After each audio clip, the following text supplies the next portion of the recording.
Hello, जय हिंद साथियों, स्वागत है आप सभी का। आज हम पढ़ने वाले ट्रांसफार्मर चैप्टर से कुछ ऑब्जेक्टिव टाइप क्वेश्चन जो कि परीक्षाओं में आपको देखने को मिलते हैं, इस तरह के क्वेश्चन।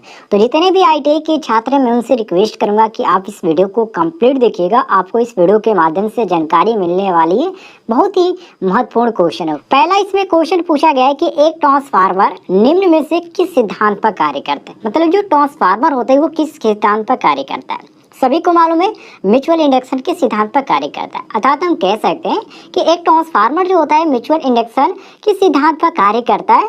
और म्यूचुअल इंडक्शन के यदि पूछ दिया जाए आपसे कि इससे आप क्या समझते हैं, तो आप कहेंगे कि म्यूचुअल इंडक्शन का तात्पर्य ये होता है कि एक ही फ्लक्स द्वारा प्राथमिक और द्वितीयक जो कुंडली है उसमें विद्युत वाहक बल उत्पन्न करे, उसे हम म्यूचुअल इंडक्शन समझते हैं। तो ये हमारा जो सही हो जाता है क्वेश्चन के अनुसार ऑप्शन नंबर बी बिल्कुल करेक्ट आंसर हो जाता है, म्यूचुअल इंडक्शन। बी ऑप्शन हम करेक्ट आंसर मारेंगे।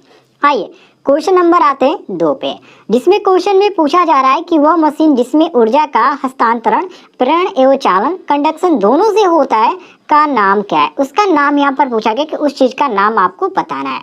तो देखिए, वह मशीन जिसमें ऊर्जा का हस्तांतरण प्रेरण और जो चालन है, जिसको कंडेंसर भी बोला जाता है, दोनों से होता है, उसे हम बोलते हैं ऑटो ट्रांसफार्मर। और ऑटो ट्रांसफार्मर जो हमारा ऑप्शन में दिया गया है, ऑप्शन नंबर बी दिया गया है। तो हम क्वेश्चन के अनुसार option number B correct answer मारेंगे। अगले क्वेश्चन पे आते हैं, क्वेश्चन नंबर 3 पे, जिसमें क्वेश्चन में पूछा जा रहा है कि ट्रांसफार्मर आयल में होता है। जो ट्रांसफार्मर आयल होता है उसमें क्या होता है, क्वेश्चन में पूछा गया है। तो देखिए, जो ट्रांसफार्मर आयल होता है उसमें उच्च फ्लक्स बिंदु हो रहा है चाहिए, ये बहुत ही जरूरी होता है, उच्च फ्लक्स बिंदु ये होना चाहिए। और एक और चीज होना चाहिए जो कि श्यानता, इसमें जो श्यानता की मात्रा होनी चाहिए बहुत ही कम होनी चाहिए, इसको भी आप नोट कर लीजिएगा यदि आप सब कार्य कर रहे होंगे तब। तो यहाँ पर आपका सही हो जाता है ऑप्शन नंबर ए बिल्कुल करेक्ट आंसर, उच्च फ्लक्स बिंदु। और यदि कम की बात किया जाए तो इसमें श्यानता की जो मात्रा होनी चाहिए कम होनी चाहिए। हम ए ऑप्शन करेक्ट आंसर मारेंगे। चलिए क्वेश्चन नंबर आते हैं 4 पे।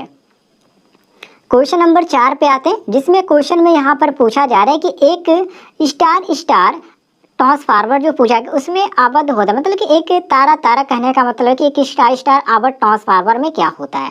ऑप्शन को ध्यान से पढ़िए। दिया गया कि लाइन वोल्टेज फेज वोल्टेज के बराबर होते हैं, या लाइन वोल्टेज √3 फेज वोल्टेज के बराबर होता है, या कोई भी लाइन धारा नहीं होती, और डी ऑप्शन है कि कोई भी कला धारा का बहाव नहीं होता है। ये भी आपका मोस्ट इंपॉर्टेंट क्वेश्चन है। तो देखिए, इसमें आपका जो सही हो जाता है बी ऑप्शन करेक्ट हो जाता है। अब आप कहेंगे कि बी ऑप्शन आपने क्यों सही मांगा है, क्यों, क्या इसका रीजन है कि बी ऑप्शन सही है। तो ध्यान दीजिएगा, देखिए एक स्टार स्टार जो आवर्त ट्रांसफार्मर होता है उसमें लाइन जो वोल्टेज होता है या वोल्टता जो होता है वो √3 वोल्टेज के बराबर होता है, और यही इसमें कहा गया है। तो हमारा जो सही हो जाता है option number B correct answer हो जाता है।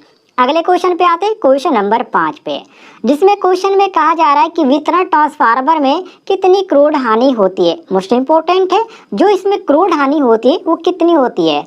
अब कुछ लोग वितरण ट्रांसफार्मर के बारे में नहीं जानते होंगे। देखिए, वितरण ट्रांसफार्मर को आपको डिस्ट्रीब्यूटेड ट्रांसफार्मर कहा जाता है। अंग्रेजी में बोला जाए तो आप समझ पाएंगे, लेकिन हिंदी में कहा जाए वितरण ट्रांसफार्मर तो आप सोचने लगेंगे कि ये कौन सा ट्रांसफार्मर आ गया।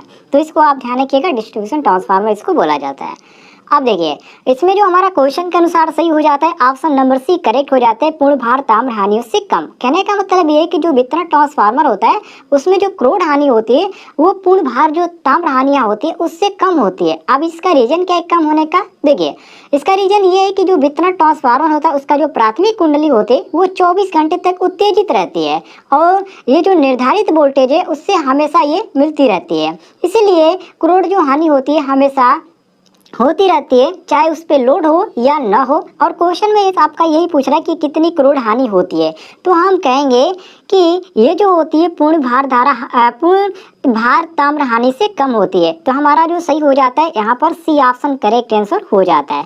सी ऑप्शन हम करेक्ट आंसर मारेंगे। अगले क्वेश्चन पे आते हैं, क्वेश्चन नंबर 6 पे, जिसमें क्वेश्चन में थोड़ा सा सवाल टाइप का दे दिया गया, जिसमें कहा जा रहा है कि किसी ट्रांसफार्मर में ताम्र हानि का मान पूर्ण भार एवं एक शक्ति गुणांक पर 800 वाट है। यदि पूर्ण भार एवं शक्ति गुणांक 0.8 लैगिंग है तो ताम्र हानि का मान होगा। ये भी आपका मोस्ट इंपॉर्टेंट है।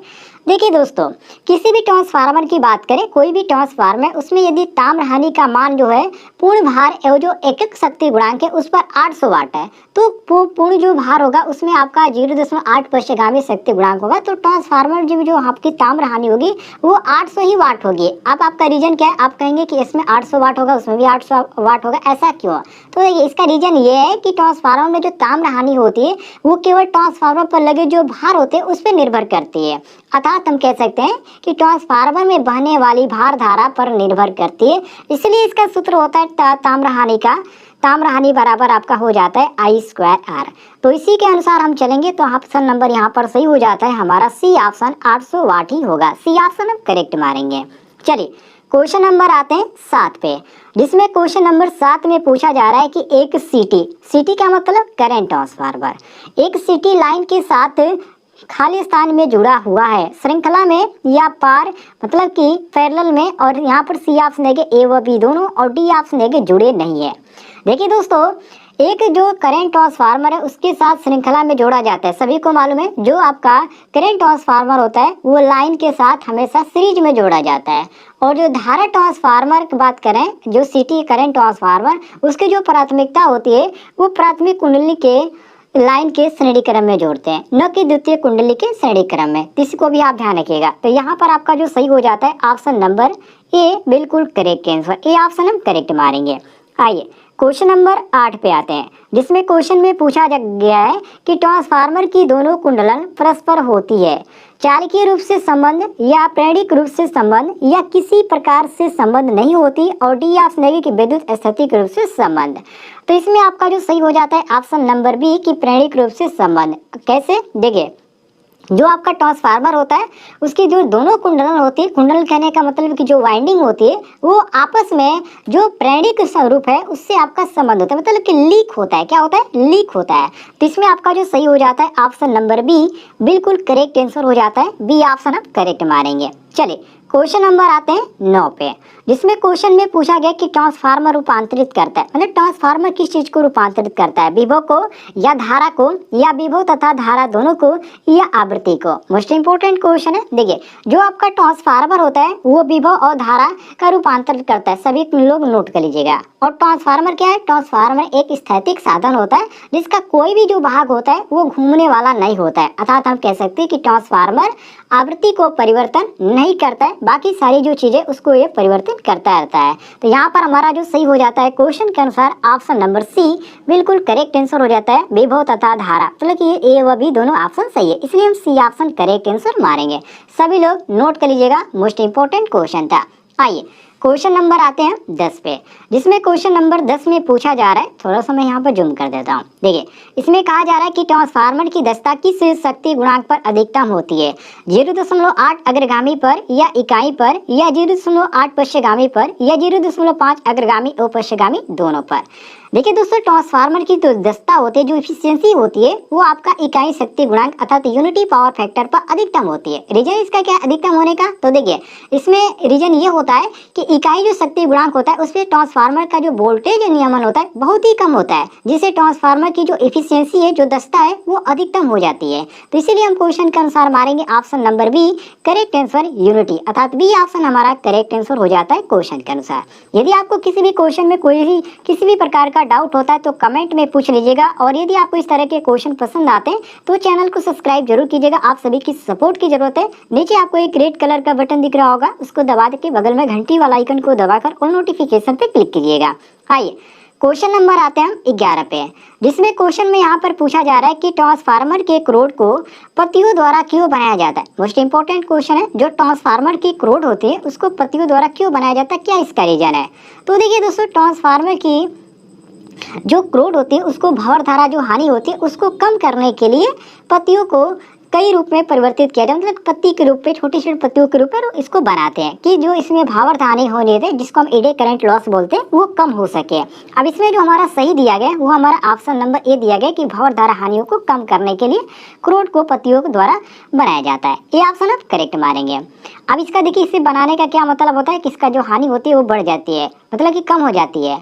क्रोड को पतली पत्तियों में यदि हम विभक्त कर दें या बनाएं तो इसमें क्या होता है, इसका जो क्षेत्रफल हो जाता है वो कम हो जाता है और संपत्ति का जो प्रतिरोध होता है बढ़ जाता है, यही कहने का मतलब है। तो यहाँ पर आपका ए ऑप्शन करेक्ट हो जाता है। आइए क्वेश्चन नंबर आते हैं 12 पे, जिसमें क्वेश्चन में पूछा गया कि ट्रांसफार्मर की दक्षता अधिकतम होती है ताम्र हानि बराबर लौह हानि या लोड क्रोड हानि या बराबर शून्य या ताम्र हानि या बराबर शून्य या उपयुक्त में से कोई नहीं। देखिए मोस्ट इंपॉर्टेंट क्वेश्चन ये भी है। देखिए ट्रांसफार्मर की जो दक्षता है वो अधिकतम होती है, सभी को मालूम है। कब होती है? जब ताम्र हानियां और जो लौह हानियां बराबर होती है, उसी समय ट्रांसफार्मर की जो दक्षता होती है वो अधिकतम होती है। इसको नोट कर लीजिएगा। तो यहाँ पर आपका सही हो जाता है ऑप्शन नंबर ए, बिल्कुल करेक्ट आंसर। आइए क्वेश्चन नंबर आते हैं 13 पे, जिसमें क्वेश्चन में पूछा जा रहा है कि शैथिल्य हानियां निर्भर करती है। जो शैथिल्य हानियां होती है वो किस चीज पे निर्भर करती है? देखिए दोस्तों, शैथिल्य जो हानियां होती है आपकी आवृत्ति पर निर्भर करती है, और इसमें आपका जो आवृत्ति दिया गया यहाँ पर दिया गया ए ऑप्शन, तो हम ए ऑप्शन करेक्ट मारेंगे। लेकिन उससे पहले आप इसके बारे में थोड़ा सा जान लीजिए। जो शैथिल्य हानियां होती है वो आवृत्ति पर निर्भर करती है। इसके अलावा ये जो होता है आपका फ्लक्स घनत्व और जो क्रोड के आयतन होता है उस पर भी निर्भर करती है। यदि ऑप्शन में ये भी दिया होता है तो आप उसको मारेगा, ये नहीं कि आप इसको आवृत्ति ढूंढने लगेंगे, ऐसा कुछ भी नहीं। इसको भी आप समझ लीजिएगा, इसलिए मैं इसके बारे में पूरी जानकारी आपको दे रहा हूँ। तो यहाँ पर आपका जो सही हो जाता है option number A correct answer हो जाता है। आइए क्वेश्चन नंबर आते हैं 14 पे, जिसमें क्वेश्चन में पूछा जा रहा है कि धारा ट्रांसफार्मर में क्या होता है। जो धारा ट्रांसफार्मर होता है उसमें क्या होना चाहिए? जैसे कि द्वितीय कुंडली बंद होनी चाहिए, या द्वितीय कुंडली खाली होनी चाहिए, या द्वितीय कुंडली बंद होनी चाहिए, या प्राथमिक कुंडली खुली होनी चाहिए। तो देखिए इसमें दोस्तों कोई भी खुली नहीं होनी चाहिए, क्योंकि खतरा होता है। इसलिए हम कहेंगे कि जो द्वितीय कुंडली होगी वो बंद ही होनी चाहिए। तो हम ए ऑप्शन करेक्ट मारेंगे। चलिए क्वेश्चन नंबर आते हैं 15 पे, जिसमें क्वेश्चन में पूछा जा रहा है कि ट्रांसफार्मर के किस भाग में एक छोटे से बर्तन में सुखाने वाला पदार्थ रखा होता है? संरचक, ब्रेदर, तेल टैंक या वाइंडिंग। तो इसमें आपका जो सही हो जाता है ऑप्शन नंबर बी सही हो जाता है ब्रेदर में, क्योंकि ट्रांसफार्मर के जो ब्रेदर वाला भाग होता है उसमें एक छोटे से बर्तन में सुखाने वाला पदार्थ रखा जाता है, जो कि ब्रेदर में जो प्रवेश करने वाला जो वायु होता है, जो नमी होता है, उसको अवशोषण कर सके। इसलिए हमारा जो सही हो जाता है क्वेश्चन के अनुसार ऑप्शन नंबर बी बिल्कुल करेक्ट आंसर। यदि आपको किसी भी क्वेश्चन में किसी प्रकार का डाउट होता है तो कमेंट में पूछ लीजिएगा, आपको जानकारी मिल जाएगी। फिलहाल दोस्तों मिलते हैं नेक्स्ट वीडियो में।